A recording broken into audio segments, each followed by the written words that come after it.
I'm not going to leave class to come talk to to have Michael Bisping yell at me because of this stupid thing I wrote.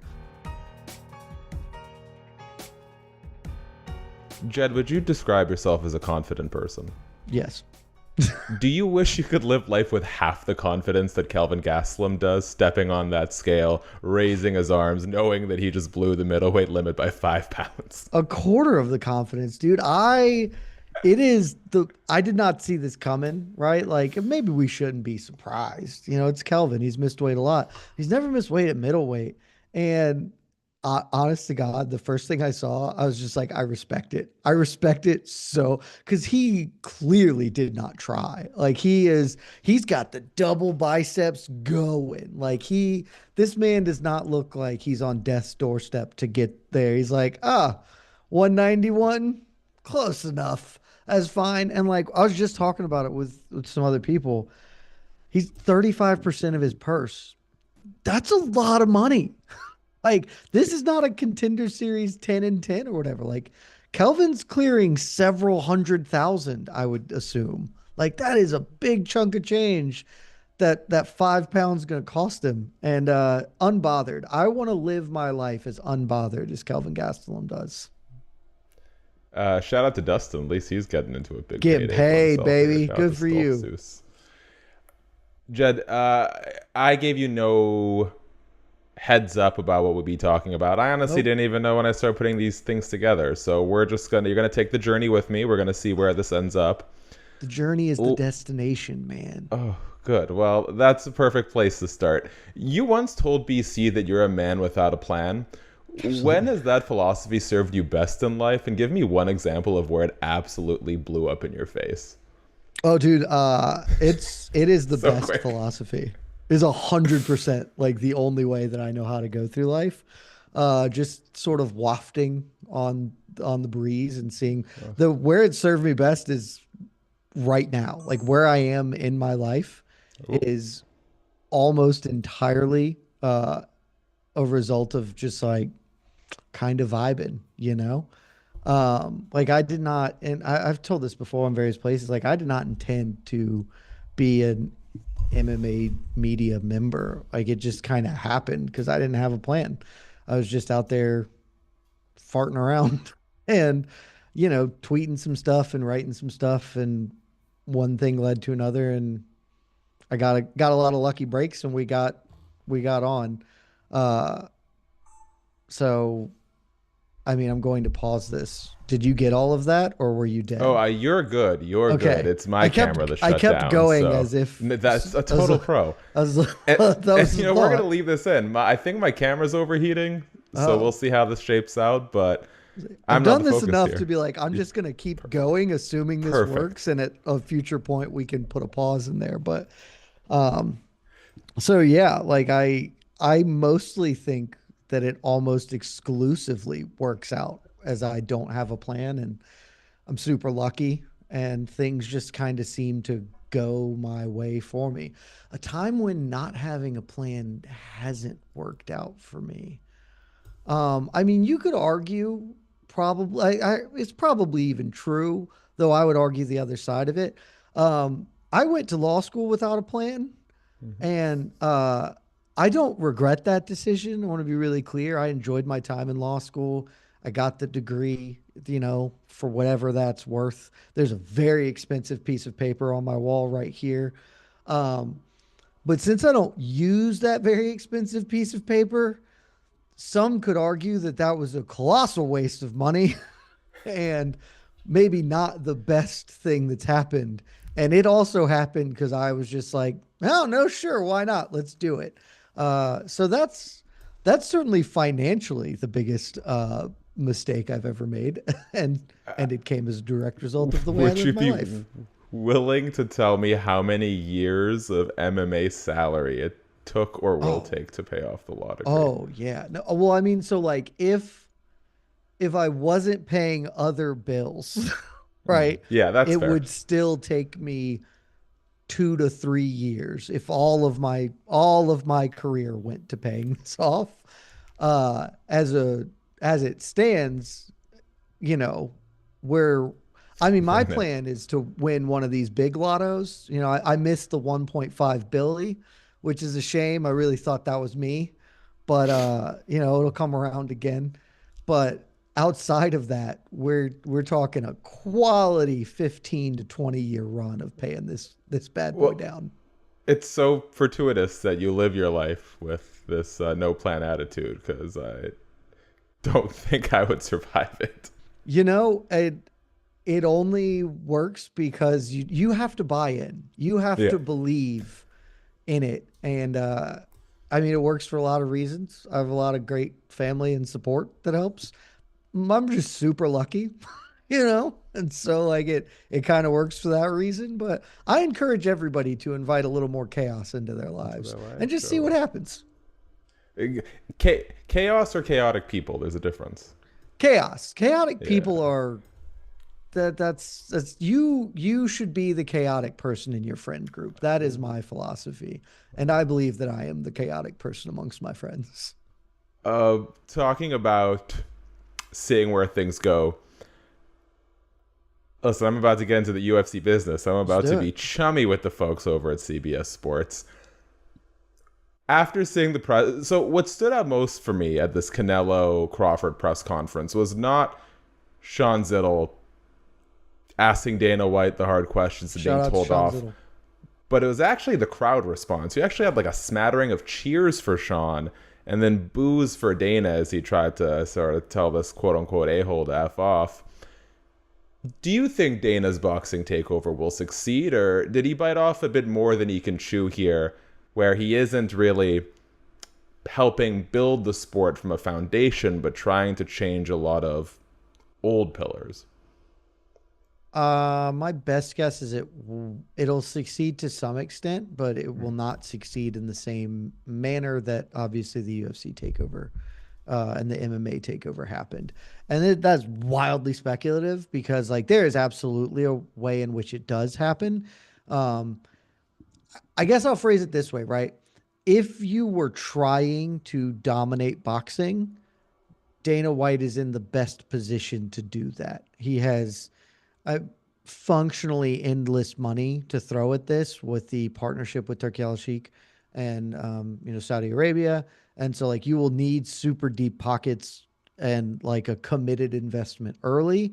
You will need the infrastructure to lobby and change the Muhammad Ali Act, which the TKO is already like pushing pretty hard to do so. Obviously, that was part of what these questions were at this press conference. Because without the changes to the Ali Act, then he has no chance of making this work functionally. Like there's just no opportunity for his business model to succeed.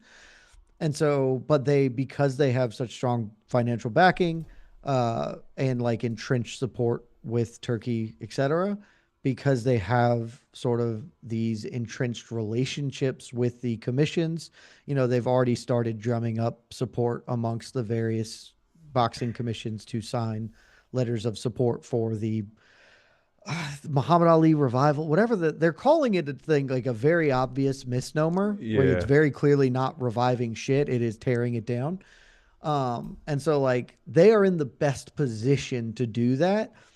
I do think that they have fundamentally underestimated a couple of key things. One is the way the UFC dominated and took over MMA really was of a time, right? Like because of where the sport was, the lack of regulation, the fact that they functionally were like a big part of it getting Mm-hmm. regulated in places, as opposed to fighting, as you put it, sort of already established pillars. I mean, there's 200 years of boxing history, 100 years of boxing governmental precedent in these things. And so, like, it is there's a lot that it will take outside of that, because even specifically, right, like you talk about the press conference, the biggest standout moment for me wasn't even the things you said, though both of Mm-hmm. those jumped out. It was the end when Max Kellerman got real weird and was fawning over Dana and how he and Turkey are going to save boxing, and we should all be thankful that Turkey was ever born, and that's why we're all here, is because the grace of Turkey on this earth, and Dana is the greatest promoter of all time, and he was laying it on so thick, and Canelo, who had been somewhere between uninterested and like just not paying attention for the whole presser, even felt compelled to be like, Max, dude, what are you like? Boxing is fine. Calm down. Like, whatever you're saying is weird. Stop being weird. Boxing is boxing. And I think that they underestimate that part of it because like the people in boxing, like this is it's boxing is an institution and institutions do not change lightly. They can be changed, so I wouldn't say it's 0%, right, that they do this, but you've already heard Eddie Hearn and Frank Warren and stuff come out and be like, yeah, like we welcome him to compete with us. We are happy to do this. They are going to push back against the sort of legislative stuff that could come as with regard to the Ali Act. And they're just that it's not going to be as easy as it was for MMA. And I think that that is going to ultimately make it hard. I think that they can be good promoters, right? High level, top tier promoters. I do not believe they can be the NFL of boxing. That seems very, very unlikely to me. Bro, what is going on with Max Kellerman? It's almost like he checks into the hotel, and instead of going into the bed, the first and only thing he does is post up in that little chair that's in the corner. Does he have to lay it on this thick? So I want to be really clear here. If they want to cut me that check, boy, I'll be the same. No. But my view is that Max was at the presser and he opened up his phone and he pulled up his Chase banking app or Bank of America. I don't know who he banks with. I'm unclear. Me and Max aren't tight like that. But he pulled up his app and he looked and the check hit. The direct deposit, it went through and he was like, boom, baby, let's go. I'm all in. I got paid and let's make this happen because that was it was tough. And the fact that like the crowd was booing so aggressively, I'm not a big pro wrestling guy, Shaq. You're the pro wrestling guy right here. I know enough and I've learned a lot more over the past couple of years, frankly. And I understand the concept of heat, but I don't believe, and correct me if I'm wrong, I don't believe that in a non-pro wrestling context, when you are just a commentator slash analyst, not even a guy on the marquee that draws the pay-per-views in, is probably not the best when you're being like, actually, all you fans are wrong. You're all stupid and need to be smarter because you probably shouldn't be telling the fans how to feel about something unless you're trying to make them hate you to sell pay-per-views. But no one's buying the pay-per-view for Max Kellerman. I don't think. Maybe they are, but I don't think so. Well, they're not. It's not a pay-per-view. So. They call this X-Pac heat or going away or go away heat. This is when the cringy, crowd booing has nothing to do with your character work. It's like, we just don't want to see you or hear from you, period. It was super cringy. But again, I'm not here to bag on him or blame him because, man, you want to cut me that check? Law degree. You want to cut me that check? I got a very expensive piece of paper, and I am for sale in that regard. So I understand it, Max. You got a family. Man's got to take care of. He's got bills to pay. He's trying to buy a boat. Maybe, I don't know, but I get it. But it was uncomfortable. That's my thing, right? Like, look, I am no martyr for ethics and journalism. Like, we're about to be the UFC's official partner. I'm for sale. Don't you know that I'm going to start? I'm for sale. Yeah, absolutely. I just don't know if you have to come on quite that strong. You know what I mean?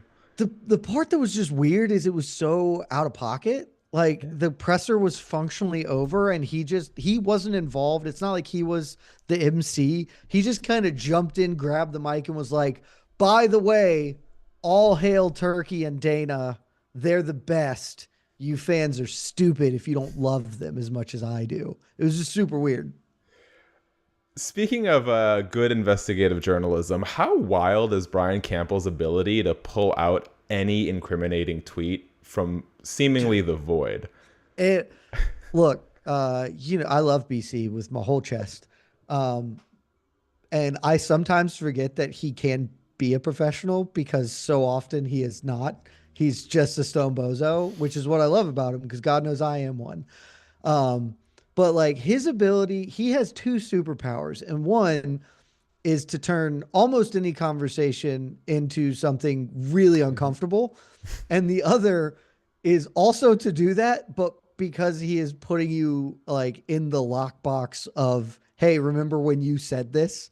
And it is like, I don't know how he does it, but it's an incredible dichotomy of a man who can talk about, gas station hot dogs and make like leering, semi unacceptable statements about the women's strawweight division, and in the same breath be like, by the way, remember in 2017 here, like, I'm half surprised BC isn't the dude who unearthed the Travis Kelsey like squirrel tweets when he started dating Taylor Swift, because that feels like right up his alley of things he can do.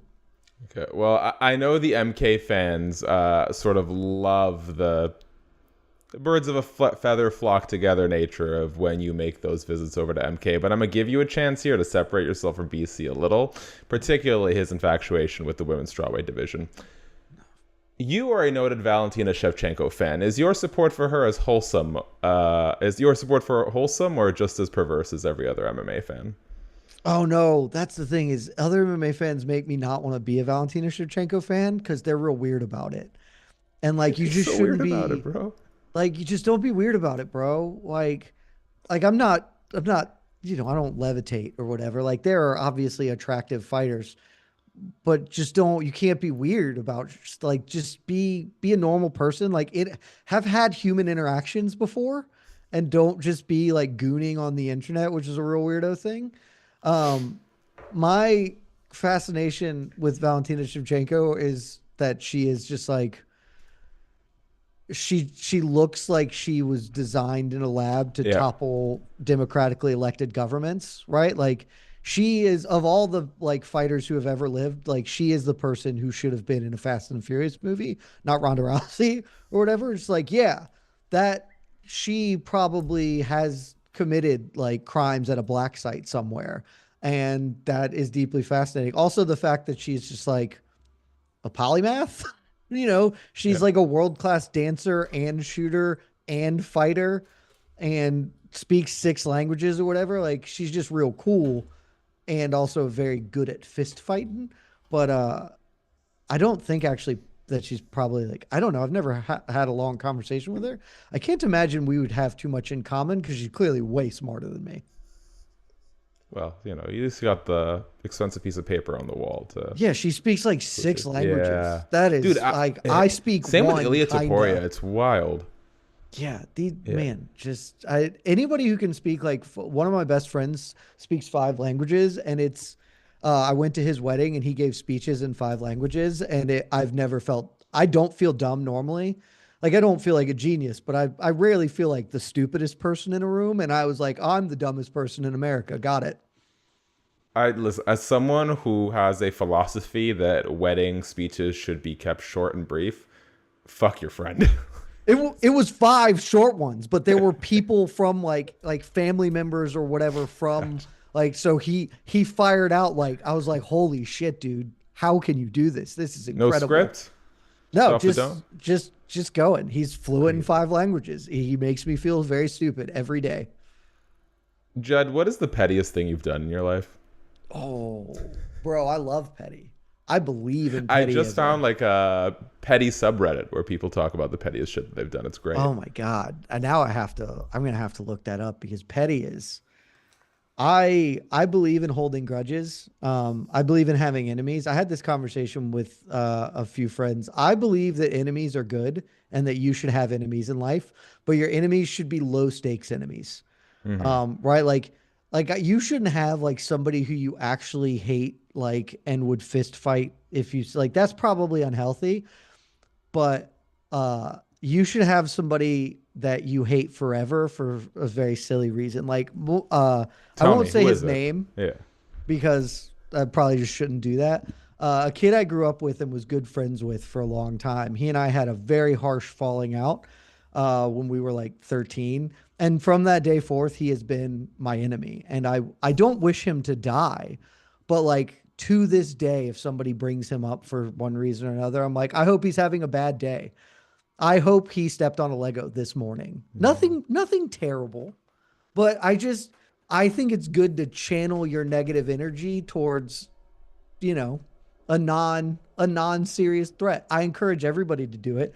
It makes me way happier to just be like, I hope James is, uh, I hope he overcooked his steak and it sucked tonight. Like, I hope he just left it on too long and it's just trash for him, and just I hope minor that for James annoyances Lynch as forever. well.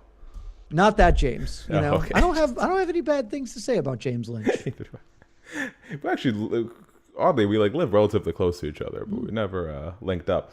My perpetual the subreddit, by the way, is r/petty revenge. I love that And so if I could just curse someone, I think I perpetually want them to have a piece of hair in their mouth that they can't get out. That is, that's not petty. That's mean. That's diabolical. That's absolutely diabolical. Well, Like petty would just be like, I want every time when you come home, the smell in your house to be bad. Doesn't have to stay there, but just every time the first smell when you walk in your home is bad. The one that I read was that someone in an apartment complex kept parking in this user's spot. And so the user not only had the car towed, but later sued them for the towing fee that the user had to pay. And so not only did the guy get his car towed and had to pay that, he also had to pay for the tow and for the legal fees. That's pretty petty. Fantastic. Yeah.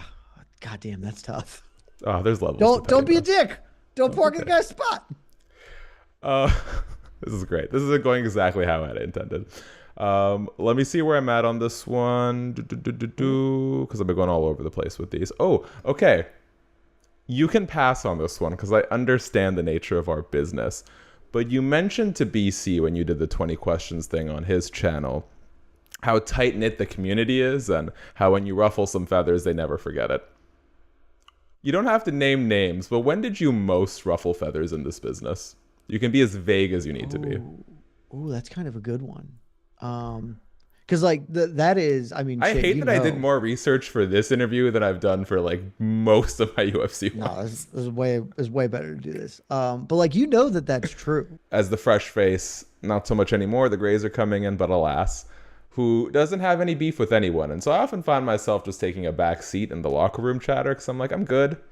I got no enemies, but I honestly gotta gossip more is what I'm starting to realize.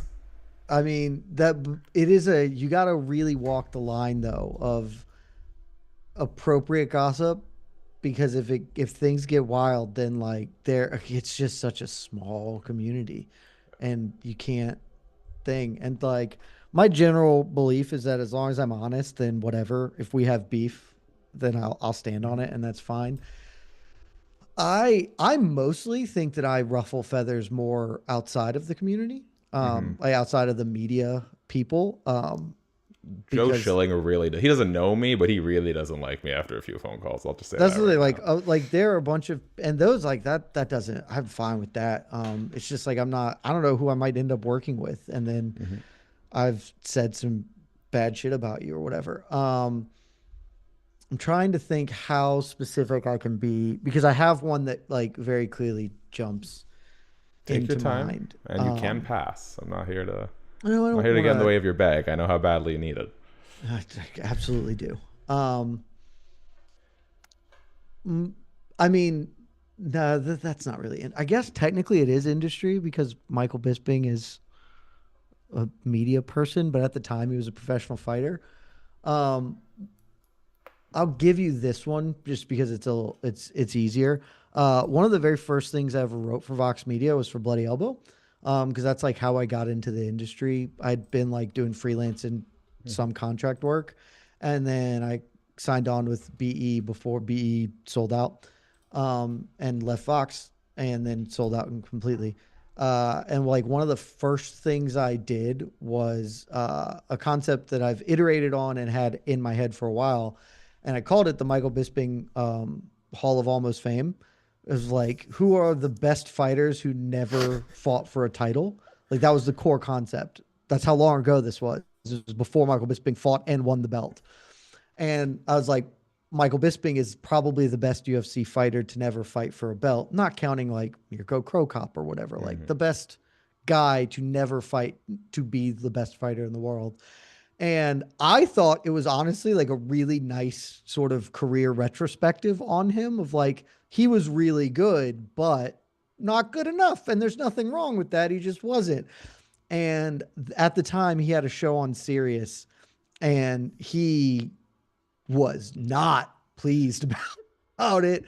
And I forget who he was doing the show with, reached out to me on I was in law school when this was happening and like reached out to me and was like, "Hey, do you want to come on our serious show? Like Michael saw this and he wants to talk to you about it." And I was like, "I'm in class. I can come tomorrow." And they were like, "No. Leave class and come speak." I was like, "I'm not going to leave class to come talk to to have Michael Bisping yell at me because of this stupid thing I wrote." And now Michael Bisping, won a champion, almost immediately made me look like a total jackass by winning a belt like 3 months after I wrote that thing. And I was like, well, sick. And now look at him. Hall of Famer, media member. I don't know if he remembers it, but that one sticks out for sure. It's literally the first thing I wrote for Bloody Elbow. Lesson I think there is wait until they retire to say that. Yeah, I mean, I probably should have, but it was right after he got passed over. Like he got passed over for the title shot after beating Anderson Silva. I was like, if they're not giving him one now, and they're doing Luke versus freaking Chris Weidman too, he's never fighting for the belt. And then it was like, actually, he pulled out, stepped in, won. I look like the biggest jackass of all time. So Michael Bisping won that round, frankly. Jed, what is your toxic trait? I care too much. I don't believe that. No, that's absolutely not my toxic trait. What is that's a good question. Ooh. Man, this is one that I needed time to prepare for just to think about. Cause like, I have like a lot of bad traits, but I don't know that I have like, there's not many I describe as toxic. Cause I mostly try to like be considerate of other human beings, which is sort of the primary thing. Um, I will say probably my worst trait, and I guess it's toxic.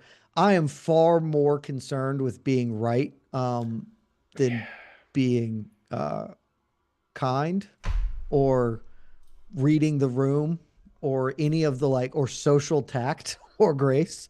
Once I get rolling, I will dig in and fight you tooth and nail to on a subject that simply does not matter because I am that's just where I'm going. I for whatever reason I've decided that this is the hill I will die on, and I'm willing to die on a lot of really stupid hills. I have friends like you, Jed. They annoy me. Yeah, oh, that's the thing, right? Like when people are like I hate you, I do not take it personally because I totally get it. Like I 100% understand. I am not everybody's cup of tea, and that is like I fine. Some of my very best friends on this earth could not stand me when they first met me, and I'm like, "Yep, I get that." Yep. There's I do not take any issue with you not liking me. Reasonable to do so. Jed, as we begin to wrap up here, I have a Morning Kombat themed game for you. Okay. I'll be honest, I was drawing blanks and only filled out like half of them, so we're just going to see what happens here. This is not a don't ever high have level a plan. production. Plans. You're so right. If you Jed. have a plan, then plans can go wrong. You know, like the old saying, everybody has a plan until they get hit. If you don't have a plan, then that doesn't really apply to you. You're just kind of vibing. This reminds me of a long-time philosophy of mine since high school, which is under-expect and either over-deliver or be completely fine with you either meet or exceed your expectations if you expect very little. That's a very solid plan. There we go. All right. Who would be the better roommate, Luke Thomas or Brian Campbell, for you specifically? Ooh. I gotta be BC, I think. I think both of them would be fine, right? Like I don't think either would be a terrible roommate. I guess actually BC has cats and I'm allergic to cats, so that's pretty tough. But Luke Luke also can be opinionated and want to die on a particular hill. And I can just envision us at loggerheads and just really, really battling it out over something really stupid.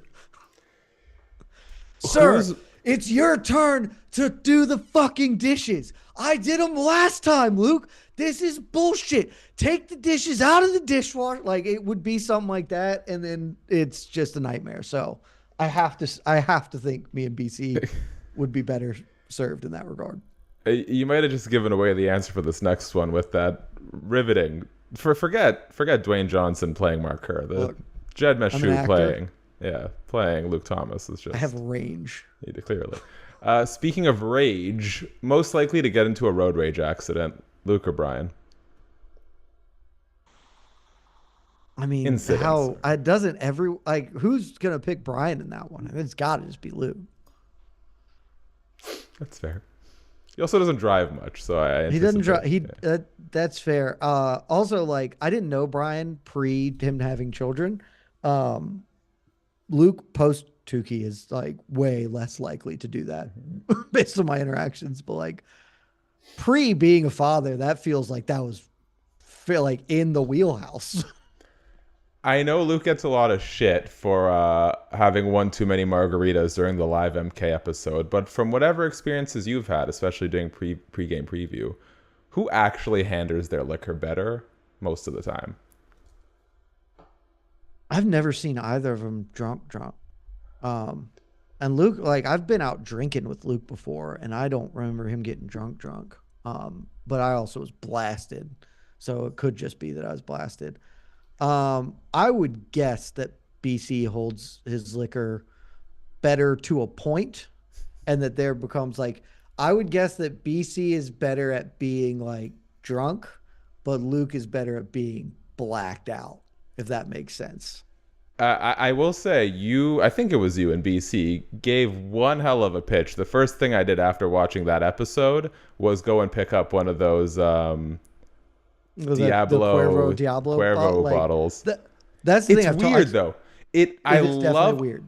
it tastes the closest I could say is it tastes like bell peppers. Like when you said peppery, I Yeah. was thinking like spicy, but it No, actually no, no. tastes like a sweet pepper and it's kind of hideous. However, it is so fucking smooth. Well, that's the thing. It's kind of hideous, but it also kind of doesn't taste like much. The first time I did pregame preview, like honest to God, I talked to people about this afterwards. Like, I did not like I didn't know to what extent like really would be shooting stuff or whatever. And they got down like, no, we're taking Cuervo, and tequila is not my preferred beverage. The first time I ever got drunk was tequila, and Hey, since then it same. has like the first time I ever got drunk, I almost had my stomach pumped, and it was almost primarily like almost exclusively tequila. And so Tequila. since then, tequila is just like it's a danger zone for me. And the first time I did the Cuervo, I was like, this is actually not bad at all. And then the Diablo stuff, I was like, this is we talked about it off air. I honest to God thought that they just swapped the liquor out. It's like this isn't actually liquor. It's like no, that's the real bottle. It just doesn't taste like liquor at all. Wild. Well, Jose Cuervo, there's your free plug. Hey I man, did say it was hideous, but it's hideous in a good way. Like, and it is not a beverage I'm trying to sip every week unless you're paying me. Then Cuervo again, mercenary for sale. But legitimately, I was astonished by how smooth it was. They did good on what they were attempting to pursue there. Jed, we got 3 minutes and 30 seconds before my freemium Zoom call drops us. I cannot end this on a Jose Cuervo ad read Yeah, unless that's they're probably paying not me. worth So, it. Jed, if there's anything you want to tell the people, word of wisdom, a plug, whatever it Uh, is, a salacious story about Luke Thomas, floor is yours, man. I don't have any salacious stories that I want to share this time. Um, I don't have much to plug. MMAfighting.com. It's a great website. It's where you can find my stuff. Um, Pester the MK boys to have me back because I always love hanging with those boys. The words of wisdom is we'll put a nice little bow, full circle here. I invite everybody to have a little less care in their lives and just kind of vibe more. I don't know that it works for everybody else, but I think it's just the best way to go through life. Just if you're just pretty cool with people and you don't have a plan, I think things mostly work out. So Do that more, people. Don't do it exclusively, but do it more.